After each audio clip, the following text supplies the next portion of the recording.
The Nath Saga, Kaanifnath's Journey and the Echoes of Destiny. In the sacred heart of the Himalayas, nestled in the serene sanctum of Badrikashram, Kaanif immersed himself in 12 years of unbroken meditation. The silence of the mountains became his rhythm, and the icy winds his companions. When his penance ended, a whisper stirred in his Sula divine calling. And so, with quiet determination, Kaanif set out toward the north, guided by fate, unaware of the storm of events destiny had sown in his path. At the same time, in a different part of the land, Gorakshanath, disciple of the great Makindranath, embarked on his own journey not to wander aimlessly, but to seek out his guru, who had disappeared mysteriously. However, destiny wove an ironic twist. While Goraksha searched for Makindra, he encountered Jalandharnath, the guru of Kaanif. And, as if the universe smiled at this irony, Kaanif met Makindranath, Goraksha's guru, in his own path. The students had met the other's masters, unknowingly stepping into a divine web of spiritual succession and transformation. Gorakshanath's quest led him to a quiet village named Helapatan. As he asked the locals about Makindra, he was instead told stories of a yogi Jalandhar who had once lived there, a mystic of immense power, but who had mysteriously vanished. The villagers recounted the eerie tale of how he simply disappeared one day, as if swallowed by the earth itself. Haunted and intrigued, Goraksha sat under a tree and began his chant. Alak Niranjan, his voice echoed across the landscape. Then, unexpectedly, a second voice returned, muffled yet powerful. His eyes widened. "Who are you?" he asked aloud. "And where are you?"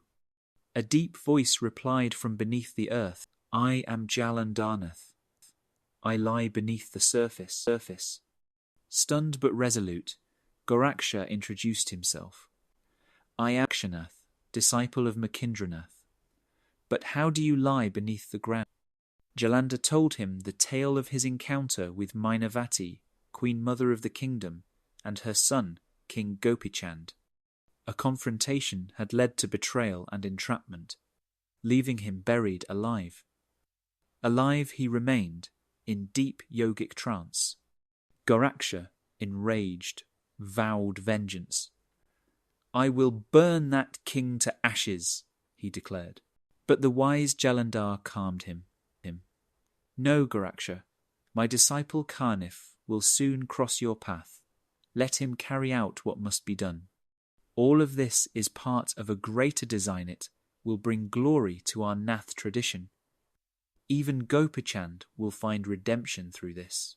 Moved by his master's wisdom, Goraksha bowed and continued on to Jagannath Puri, leaving behind the echo of Jalandhar's sacrifice.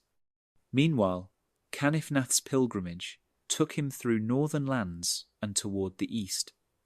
His spiritual radiance attracted hundreds more than 700 disciples walked in his footsteps. Crossing the lush Vanga region, he reached the mysterious border of the kingdom of women Sri Rajya place. No man dared enter. Guarding this realm stood the mighty Lord Hanuman, sentineling the border, having arrived from Rameshwar himself. He blocked the path and warned Kaanif sternly, "Do not enter the Straya." But Kaanif, unshaken, invoked Spar-Shastra, a divine touch-based weapon, binding Hanuman for a brief moment. Though immobilized, the son of Vayu broke free with the force of wind. Realizing the seriousness of the encounter, he mused. If Kaanif reaches Mainakini, he might awaken Makindra and disturb the order of this realm. Hanuman grew colossal, towering like a mountain. His roar sent many disciples fleeing in fear, but Kaanif remained still, drawing his weapons from mantra and faith. Boulders were hurled by Maruti, but Kaanif shattered them mid-air, with his Vajrastra.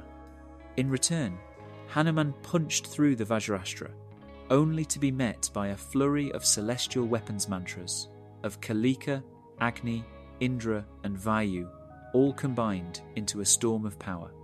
Hanuman, overwhelmed, froze once again. As flames scorched the sea and aquatic life writhed in agony, the ocean emerged, personified in human form, alongside Vayu, god of the wind. Vayu spoke gently to his son. Kaanif is as mighty and blessed as Makindranath. You cannot defeat him. Make peace steadily with him. Seeing the wisdom in his father's words, Hanuman softened. Kaanif too stepped forward with humility and said, We do not seek conquest. We only wish to pass through and return. But not without a final plea. Makindra once freed me from a vow and promised marriage to Mainakini. She will be heartbroken if he leaves. Do not remind him of the world of yoga, or awaken the yogi within him again. Kaanif agreed, and so the gates to the forbidden kingdom of women opened. The news of Kaanif's arrival spread quickly within. Makindranath, now a revered figure among the women, felt a shiver of dread. Has Kaanifnath come to take me away? Has my past come knocking? Still, Makindra greeted his with honour. Alongside Queen Mainakini and fellow yogi Menanath, he welcomed Kaanif and his disciples with grand hospitality. They stayed for a month, treated with every comfort and kindness the kingdom could offer. As time passed, Makindra came to understand the truth of Kaanif's journey. He saw the divine aura within him and recognized that this was no ordinary seeker. Kaanif was not just Jalandhar's disciple, he was also a student of Lord Shiva and Lord Dattatreya, a true Nath yogi destined for greatness. And so, a bond formed between them rooted in mutual respect, spiritual depth, and the ever-unfolding destiny of the Nath tradition.